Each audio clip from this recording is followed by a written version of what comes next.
Miren, la ahora odiada por la transformación de cuarta Sabina Berman, y a quien muchos aplaudían antes, me refiero a muchos de la secta, les acaba de publicar una columna en el Universal que pues pone a pensar cómo realmente lo que está haciendo el gobierno y los medios y todos, y sobre todo la gente que sigue a López Obrador, han enfocado sus baterías contra una sola persona, contra Rosario Robles. Y sí, definitivamente la señora es culpable.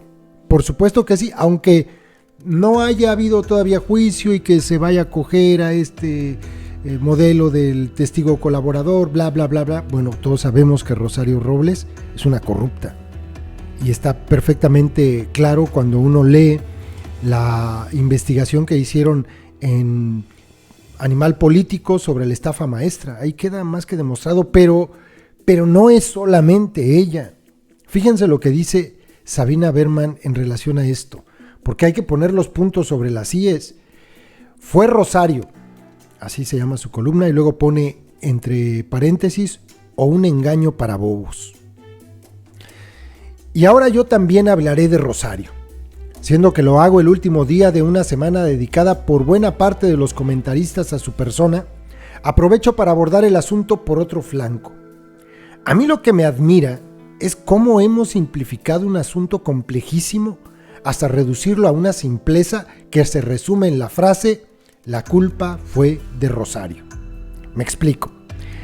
Ahora sabemos que durante el pasado sexenio se construyó una trama para desviar cerca de 7,000 millones de pesos del erario a 4 campañas electorales del PRI, diseñada premeditadamente para ser complejísima y por eso difícil de descubrir.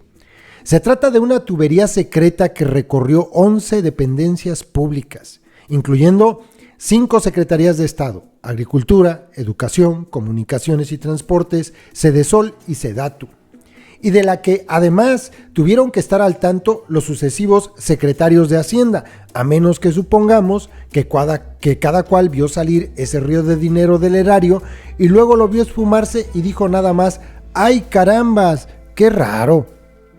Además, la tubería solo pudo ser construida y operar con la anuencia de la única persona con autoridad sobre esas 11 dependencias, es decir, el presidente del país, Enrique Peña Nieto. Si no es que él mismo ordenó que la tubería se armara.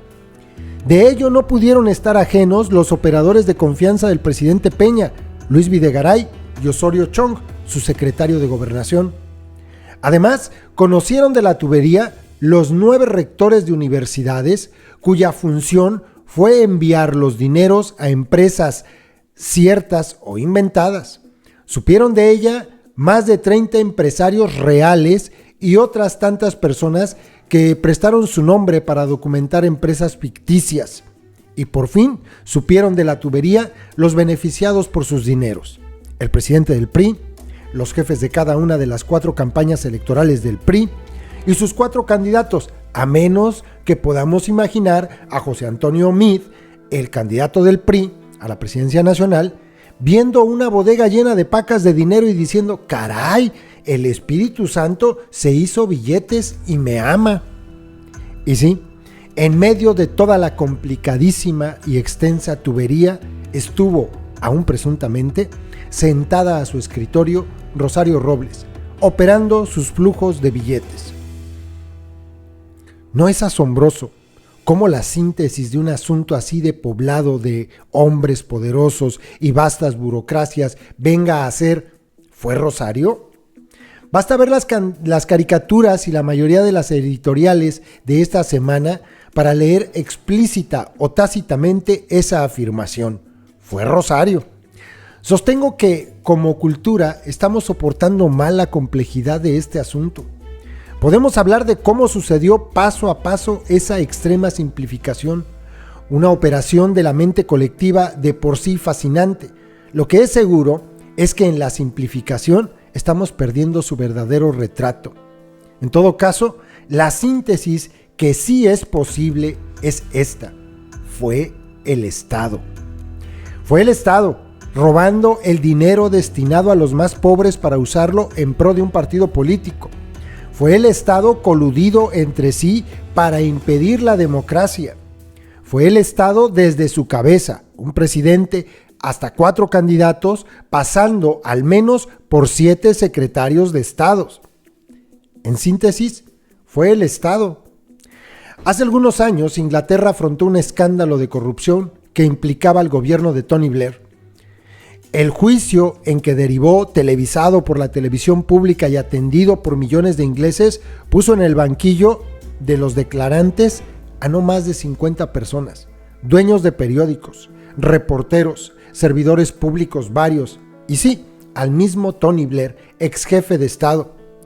El pasado juicio contra Donald Trump en el Congreso norteamericano hizo lo propio. Los ciudadanos norteamericanos pudieron ver en sus televisiones las declaraciones de servidores públicos, interrogados con fiereza por congresistas. Para el gobierno del presidente López Obrador y para nuestras instituciones de justicia, el reto ahora es no simplificar y realizar un juicio del verdadero tamaño que tuvo la estafa maestra. El tamaño del gobierno de Enrique Peña Nieto. Cualquier otro juicio sería un engaño para bobos. Y estoy completamente de acuerdo. Porque esa exoneración ya así tácita de que no tenemos elementos para señalar a Peña Nieto, dicha por, entre otros, el propio Santiago Nieto, híjole, da mucha vergüenza que se los crea su abuela. Fueron todos, toda la camarilla de cuando menos estas secretarías de Estado, las 11 dependencias, las universidades, los rectores de ellas. Por cierto, uno de los rectores de estas universidades fue mi profesor, se llamaba la materia Nociones de Derecho Positivo Mexicano, creo que así se llamaba. Fue mi profesor y ahora está acusado de corrupción.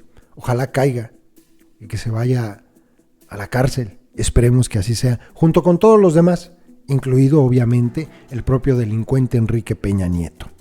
Saludos, compas.